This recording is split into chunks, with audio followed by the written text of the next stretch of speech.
Bonjour, bonsoir, dear friends, and welcome tonight on JCB Live.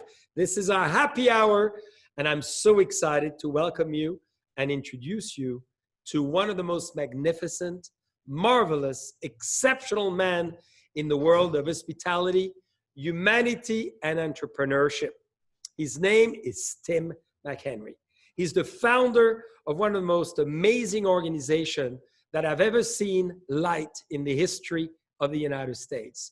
He owns many restaurants, bars, and obviously amazing experiences, including what is so special and unique, one of the most vibrant wine clubs in the history of the United States. His name is Tim. He's very charming. He's very entrepreneurial, very personable, and more importantly, a great friend. I met him, and it was coup de foudre right at first. We became friends instantaneously. And very importantly, we are friends for life. And this is what I want you to see in him. And obviously, he's going to share his passion with us. So, Tim, are you with us? I'm in, my friend. Cheers to you. Cheers, cheers. Great to see you. I don't know how I'm going to get my head out the door after all those nice things you had to say to me. Well, they're all true. And as people get to discover who you are, it's obviously much more than what I described in a few seconds. But Tim, so why don't you tell everybody, how did you get this passion for food? Well, first of all, thank you, my friend. I consider you one of the closest people to me, and we've had some great times, great stories, and great adventures together. So I'm honored to be with you today, as you know. Yeah, I started probably similar to you. I think you were born above the winery, and I was born by the dish tank. I started washing dishes when I was 11, 12 years old, and just fell in love with it. I never played sports. I never followed sports, but I loved the energy and the passion and just everything that happened in the restaurants when I worked there at such a young age. And so I just kept at it and eventually decided that, I wanted it to be my life. I wanted hospitality. And spending time with great people was what I wanted to do on a daily basis. And there's no industry, as you know, whether it's the wine industry, the restaurant industry, hotels, hospitality, where we get to really be who we are every day, right? What we were born to be. So it's incredible. How did you realize you knew what you wanted to do really, though? Does it come from your parents? Does it come from anyone else as a great mentor that you've met that really guided you to say, that's what I want to do? Yeah, well, probably a lot of influencers, right? There's probably not one person that that the spark went off. My parents were and are still very hardworking. My grandparents, I had an aunt and uncle that owned this golf course restaurant that I worked at growing up. My uncle was a very successful entrepreneur. So I think I saw, probably the biggest thing I saw being young is my parents worked so hard.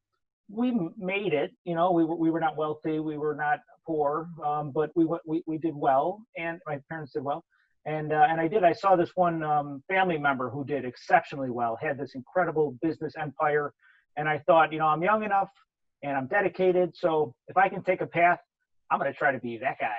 And so as I started down that path, not only did I love, I have I think like you, we have a love of so many things, of people, of great food, great wine, but also we're very passionate about running a great business. I love sitting down with our financial team and going through our income statements as much as I love, tasting wine and signing off on the wine. So there's been a lot of influencers, family for sure, but yeah, that individual was probably the one that gave me the kind of business spark, I would say. And how did you start? Because a lot of the people with us today are always thinking, okay, what am I doing today? What shall I do tomorrow? What should be my path of life? What was the moment when you said, I want to be a restaurant tour operator and I want to make a difference in that field? How I'm so obviously impressed and admirative of what you've done. I'm always wondering, what was that sparkle, and then how did you start? I think there was two main sparks in my life where the concept of, not only the concept of Cooper's Hawk, but a little bit of how to do it, right? So, so many folks can say, Cooper's Hawk or Tim had a great idea. So I went to a winery in Illinois called Linford Winery, I don't remember if we've gone there together, but if we haven't, we have to visit there. It's the oldest and one, the second largest winery in the state of Illinois, and very pioneering. Yes, very. We got to go together. I've never been to a winery in Illinois yet. Oh yeah, great people, and so they purchased all the fruit from California, Washington, Oregon, etc. And I walked into that place, and I had an incredible experience. This is 20 years ago now, and I said to myself, "It's too bad that they don't have a restaurant here with the winery. That would be kind of cool." And that was the idea for Cooper's Hawk, as was happening on that night. Now, it took 5 years from the idea to bringing the business to life, because which is frankly, forgive me to interrupt, but which is frankly a very quick period of time, because some people, do business plans, raise the money, and or further define it. So I find it pretty commanding to do it so fast. No, thank you. And that really was the most important. You've, I'm sure, had to make business plans in some way, shape, or form as you built your restaurant empire or winery empire. Sorry. And so many times they tell you, the reason that people are building the business plan is because they needed to go raise money. Well, what I learned early on at a seminar when I was 17 years old was, if you take the business plan and you build the business plan to be in a way that you want your business to be successful. So so in that 5 years and all the 15 years before that, I had thought about what are all the things that could go wrong, and I was prepared. So because in business, everything goes wrong. You run out of money, you spend too much money, sometimes your team members don't work out the way you want. But when all those things happened, because of the time that I took in building the Cooper's Hawk business plan and working in the industry for that 15, 20 years before, I was ready to be able to take on those challenges. When you conceived the restaurant, did you work on the menu? Did you work on the bar, the atmosphere? What did you want to create? Because I'm sure many people listening have not yet been to Cooper's Hawk, but I know they will after today. And what was your original vision? Well, I think it's you and I are aligned in this, in that, yes, we create wonderful wines and wonderful food and such, but what we really wanted to create was these incredible experiences. Experiences where our wine club members could meet and interact, creating friendships of people with like-minded, wishes and desires and such. And I mean, when you go to Raymond, of course, the wines are exceptional and the property is exceptional, but you've taken every detail and made it into an experience, right? In every room. And so Indeed. At Cooper's Hawk, it's just kind of like a restaurant version of that. For people, 1% of America makes it out to Napa Valley, Sonoma, wine country over their lifetime. So we wanted to bring a version of that experience to the Midwest, to Florida, to Virginia, DC, so that people could, have a little taste of what you and I are so blessed to experience all the time. Which I love is you really started your whole concept from a wine idea back to the food. And that's very unusual, because a lot of the restaurant great chefs and friends we have had an idea of a menu, of an environment they wanted to create from food. Then they brought the wines. For you, it seems it was actually reverse. Yes, it was. It was, we created the wine program and then started to pair food dishes with it. And nowadays, it's probably like a push-pull model where we have a great dish idea or we have a great wine idea, like the wine you and I are doing together for July at Cooper's Hawk, Liberté. It's so exciting. And so now, where it started being very wine-centric and creating the dishes to go along with it, now it's, all kind of integrated together and it all works. We have Emily Wines, our master sommelier, such a wonderful human being, works right alongside our head chef, Matt McMillan, and then the winemaking team. And so it's all very collaborative, and it's not, there's nothing that the wine doesn't drive the program anymore. Everybody works together and everybody has a seat on the bus, per se. So we selected today a wine for you that is JCB number one. Why awesome. Number one? Because you are, in my eyes, number one. So it's our Cabernet Sauvignon from, of course, Napa Valley. And this is one of our top guns. One of the wines we've drank together to celebrate our friendship not too long ago. And why don't you describe it into 3 words? What does that wine represent to you? Well, I think it is, so for the record, the JCB and Raymond Wine Club is the only wine club I belong to other than Cooper's Hawk. So I enjoy. We love you. Thank you. I enjoy my shipments for sure. And we're very honored. Yeah, no, vice versa. Well, I love, just like great dishes, I love power, and I love bold flavors. I love, of course, the fruit profile of Napa Cabernet for sure. And so those are probably some of the biggest things. I like, it's a wine that, of course, can be drank on its own, but it also, like all great wines, has the balance of power and elegance as well. So it's a big wine, which rarely can hang with food, and it does really well. So. Well, thank you. What a fabulous description. So now, Tim, describe your passion. What drives this unbelievable passion that you have, which makes this great personality of yours always positive, always forward thinking, and always energizing? Yeah, I would say, it's over the course of my life and career, it probably has changed, right? We grow and we adapt and we learn, but for sure it's the people nowadays, not just the wine club members and all of our guests and such, but the people that I get to work with every day.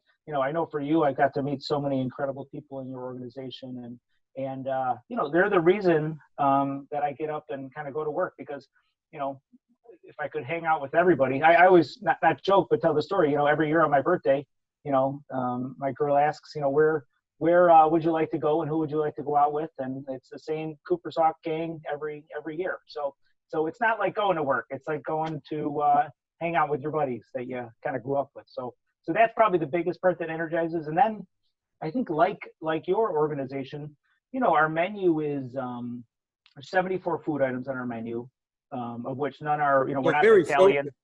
Focused. Yes. And so we've got the wine platform, and we do the trips and all the different things. So it's such a blank canvas. So if we wake up every day and we have a new idea and want to do something fun, we can do it. It fits within the wheelhouse. So it enables us to have a lot of creativity and a lot of fun along the way, for sure. So how do you define creativity? Because you're one of the most creative men I've seen in the restaurant business, and I'm going to illustrate that. As you get into one of Tim's restaurants, you literally have a feeling you're getting into a winery, which is so amazing. It's a tasting room, and you can actually taste wine on barrels, which is unheard of when you think about being in the Midwest or in Florida or in many other states. He brought the winery to you in the restaurant. So why ask you that question? I really think creativity is everything in life. If you could think it and you have the power to execute it, you are blessed by life. And I really feel you are that way. So what defined creativity for us? For me, it's sometimes like the trips that our wine club members can go on at Cooper's Hawk. The reason we did the first trip to Napa Valley, California, probably 12 years ago was because, I had young children and I needed a reason to go, because I wanted to go to Napa Valley and experience it again and learn. And so I created the Cooper's Hawk Wine Club trip so I can get out of the house for a week. And that's where it all started, right? So sometimes this stuff, it's not as textbook as you might think. But then we listen, right? So we are creative. I come up with, myself and our team, we come up with unique ideas. But I think creativity for us is, it's called, I call it positive paranoia. And Okay. what I mean by that, I read it in one of the Jim Collins books or whatever, is you're worried that you're going to miss out on something. So I read all the magazines, I read all the books, I get to spend time with wonderful people like you to learn and experience different things. And then when you put all this stuff together, all of a sudden your brain kind of spits out maybe this new dish or maybe this new way of doing things. So I would never consider myself like a savant type person where I come up with these amazing ideas, but my brain is constantly in everything about our industries, so that, every once in a while we have a good idea. Well, and you have millions of great ideas. You said something so important, and I want us to develop this if possible. It's one thing to be creative. It's another to execute the idea. And it's another to overthinking it so you never do it. How is your path from an idea to the actual action plan? Because you very action oriented. I've seen you in the kitchen thinking of a dish or sauce. The chef does it. We taste it. It's amazing. And then it's on the menu the next day. So Can you illustrate that a little bit for us? Yeah, for sure. Thank you for that. Well, at Cooper's Hawk, we determined years ago that we have four values that they're not values we strive for, but they're values that are the reason that we've had the success that we've had, the behaviors. And so those values are: we care about people, we do things differently, we're committed to being the best, and we have fun and celebrate. So, in our time together, and whether it's creativity or visiting with our guests, we have fun and celebrate, right? Yes. That we take care of our team members and our guests. We do things in a different way. Well. Thank you. But with all of that, it's all done through value number 3, which is a massive amount of operational discipline. So there's nothing, we don't wake up one day and say, oh, this would be a good idea, let's put it into the system. Everything we do is operational discipline and execution. So it's all about the balance, right? It's a balance of having fun. It's a balance of, we want to be the best, and then all of that is done through the lens of Cooper's Hawk, which is kind of our own unique. I'm sure you guys have a similar culture in a way that things kind of move throughout the organization at JCB. We do. What I admire in what you've created around you is a sense of entrepreneurship as well, which you don't always see in the world, and to see really strong action. As an idea emerge, there's action behind it. And we've done a lot of things together. We tasted the JCB #1, but I suggest you tell us about this, because how did we get the idea of creating a wine that we crafted together named Liberté? Why don't you tell us about this? Because quite a process. It is quite a process, and it's a great example of what we're talking about. So when you and I get together and we have a glass of wine or two, generally only great things come from those moments, right? Great it's stories. Typically after wine #3 or #4. For sure. And so we talked about, we've done these collaborative wines every year now for 6 years at least, and every one has been special, unique, and everyone tells a great story. And that was your idea as we were getting ready for the event that we were going to host last year. What if we were to bring together, the incredible wine properties that are operated by you and your family in France, along with what we're doing in the United States, both Cooper's Hawk and Raymond and Buena Vista, et cetera. And poof, we got together, and Liberté, not only for the month of July, or July wine of the month, but who'd have thunk that what's going on in the country right now, and bringing a wine named Liberté could be so much more powerful in what we're all trying to help and solve with the unrest in the country. So hopefully this wine, John Charles, could save America. I'm just saying, it could save America. Well, I love the idea of the Franco-American relationship. This wine, we went to the Southern Rhone, to one of the oldest property, Bonpas, founded in 1318, blended, so Syrah, obviously Grenache and a little bit of Marcelon blended with Cabernet, Petit Verdot, and Merlot from California. I think this is the ultimate blend. This is the Franco-American friendship. What does to you America represents today? I'd love to go deeper as a true American that you are. We're going to be celebrating soon the month of July, obviously, with the wine we created together. So Liberté America. Boy, this is probably the hardest question I've got asked in a long time. So, I think, America is, as you know, is the land of dreams, the land of opportunities. And I, for sure, am a spitting example of that, growing up and, coming from, financially not too much, and being able to create what we've created at Cooper's Hawk. And of course, it's been wonderful financially, but being able to meet the people, the wine club members, and employing 6,000 plus people, hopefully all coming back pretty soon as the world comes back together, has been a true privilege for me and for us. I think the most important thing, because I'm not when the world of pandemic and racial crisis takes place, I wish I looked back and I wish I paid more attention in school, because I'm not the smartest guy in the room ever. But I do believe in, taking accountability and taking responsibility, both myself, and I think that's what America, I think of my grandparents as being the epitome of what America was meant to be. And so I think that's probably the most important thing. And hopefully America, all of us in America, that are struggling or that are having challenging times, that, the whole thing gets solved. by working together. I mean, it's this probably the same in our organizations, the same with friendships that we have.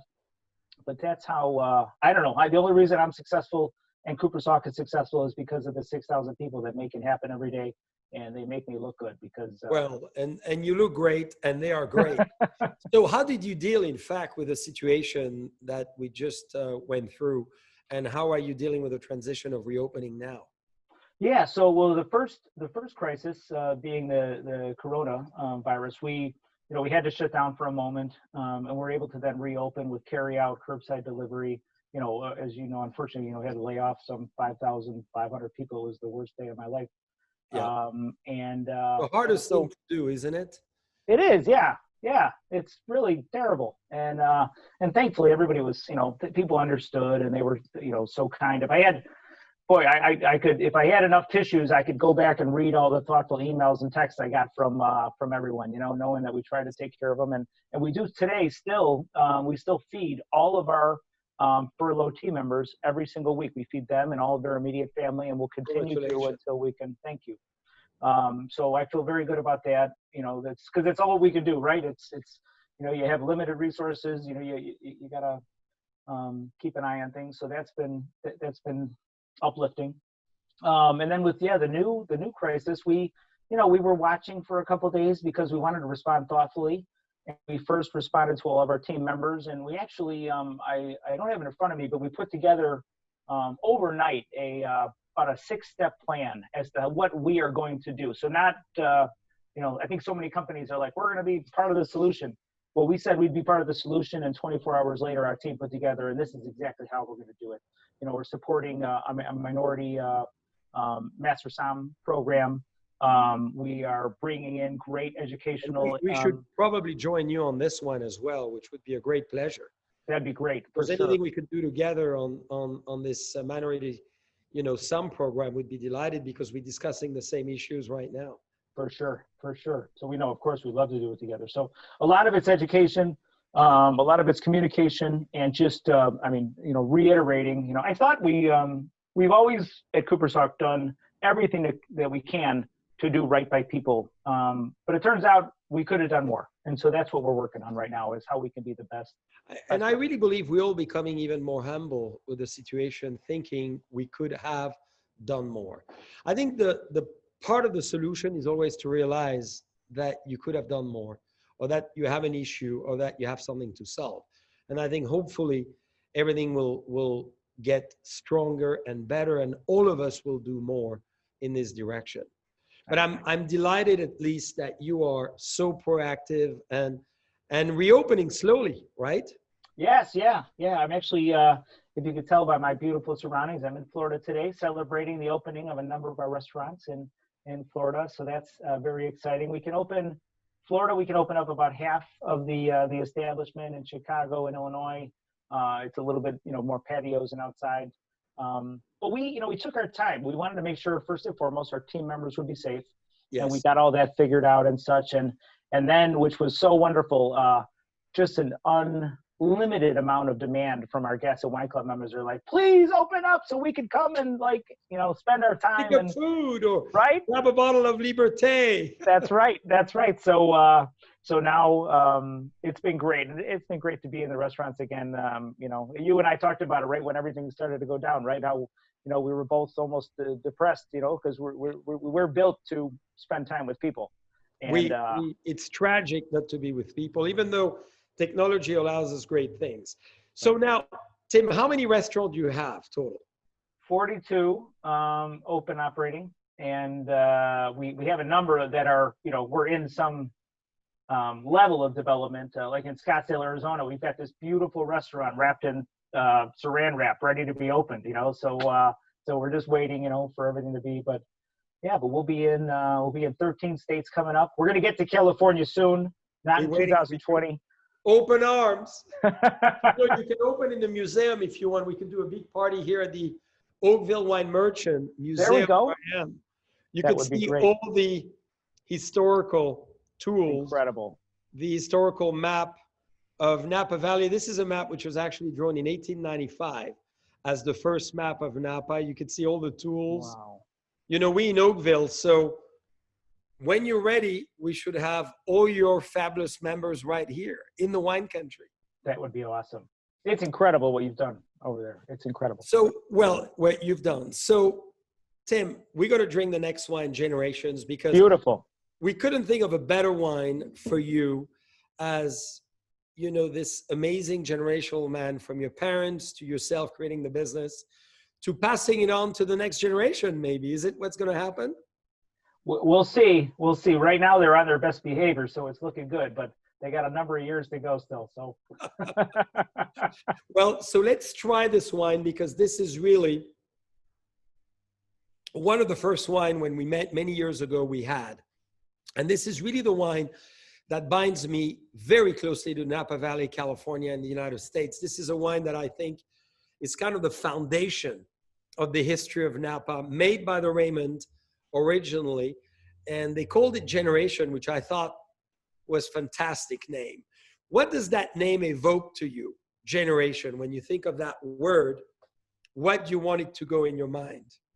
well, I think it's exactly kind of where you were going with it. Is I, start with my great grandparents.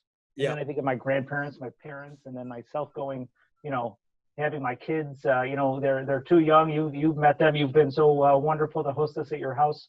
We're waiting for them again. The ladies are ready. Hey, they would love to come over. Well, anytime. Beautiful. And so I think about that. So I've slowly, they're still, 10 and 13 years old. So I've just slowly been introducing them into the business, learning about wine, learning about food, because that's, so much of the reason that I didn't speak to earlier was, my father ran a large gas station company, almost ran it from his car. So he was always on the road, and we were always visiting these businesses. And so I didn't realize the education I was receiving as I sat in the passenger seat and listened to him make decisions around advertising and marketing and operations and supply chain and fuel.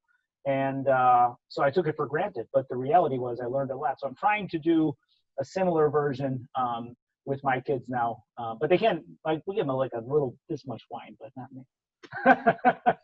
Yeah, but wine is important and not diluted with water. You have water on one side and wine, so they really taste the true colors of wine. For sure. So what's next, Tim? When we think of you now, major entrepreneurship, great operation, what is next on your timeline? Well, I think, my goal over the last 5 or 7 years has been, so we have a great team of people now, and we have a great partner in our new private equity partner, as you and I have talked about, Aries Management. So the business is well funded. It's ready to grow. So the growth is happening. So my goal is to continue to be equally innovative and entrepreneurial, as we're talking about today, alongside with growth. I mean, there's so many, companies of I don't know if the world needs 500 Cooper's Hawks, but, at some point in our lifetime, Cooper's Hawk will be, 200 plus locations around the country and maybe the world. So my goal is to continue doing what you and I started probably 6 or 7 years ago, and doing unique things, new experiences. We continue to work on, the travel aspect of our business. We, are talking to other restaurant tours, and maybe we'll incubate a couple other restaurant concepts that our wine club members could go and visit as part of their wine club membership. So, this platform is ripe for just unlimited creativity, which is what really excites me every day. So what is a dream that you want to share that you haven't achieved yet that you want to do? A dream I haven't achieved yet. Well, I've been pretty lucky, as you know, my friend. So I think, my dream is Cooper's Hawk has been an incredible success. And I would say that my dream as I sit here today is I want to open up at least 1 or 2 other either restaurant or retail businesses above and beyond Cooper's Hawk to maybe just to prove to myself that we weren't just so lucky in this incredible business model, which I believe our incredible business model is successful because of the disciplined operation, right? We wouldn't have 450,000 wine club members if the food was the pits and the wines weren't any good and such. So that is a key. But I'd like to, I got a couple good file folders of a couple ideas coming up that, in this pandemic has given me 5 minutes to work on a little bit. So you might see something You might see one or two cool ones coming up. I'm sure. Now, is there a secret you've never shared you wish to share with me today? Oh boy, I told you most of them, so you know. Or maybe something you've never done in your life that you really want to try to achieve besides business, maybe more personal. You say you don't do sports, but you're very athletic and extremely healthy. For Thank someone you. who is in the restaurant all day, you're amazing discipline health-wise as Yeah. well. But is there something more holistic that you want to share that we'd love to know? Yeah, no, great question. For sure. I believe, we've been so up to our eyeballs, you and I in these businesses for our whole lives, right? And sometimes I give you a lot of credit, when I visit with you and I look at all the extracurricular activities you have going on, both around your home side and with the kids and everything else. So yeah, it's not a lot of sports. For sure, I'm going diving with the great white sharks before I get too old. That's you should come with me for that one. We should do that together. I don't know if that's for you or not. I'll be in the cage though. Oh, for sure. We're both in the cage. But I want to do, probably the only thing above and beyond that on a more holistic level is, Yes. I think at Cooper's Hawk, we have donated, millions of dollars in wine and food over the years to do right by people. But just like we learned in this last crisis, we can do more. And so I think, again, we've got this great management team where I don't have to be in the weeds every minute, every day. That'll be more of my focus over the next decade or two and really giving back. And well, we commend you for that. We cannot wait to witness it. And you're giving back so much, not only to your 6,000 employees, your family, but as well your extended family, your club members, and all the people who visit the restaurant. So, Tim, it was so much fun to be together. We tasted great wines, JCB, Generation from Raymond. Of course, Liberté, that is very exciting, our own creation. And you know what I wish is for everybody to be as fortunate as we are, you and I, to have become such close friends and to be able to really undertake great projects together and make a difference together. So I want to raise my glass to friendship. And to you, you're a great man, JC. Thank you for everything. Thank you. Cheers. Cheers.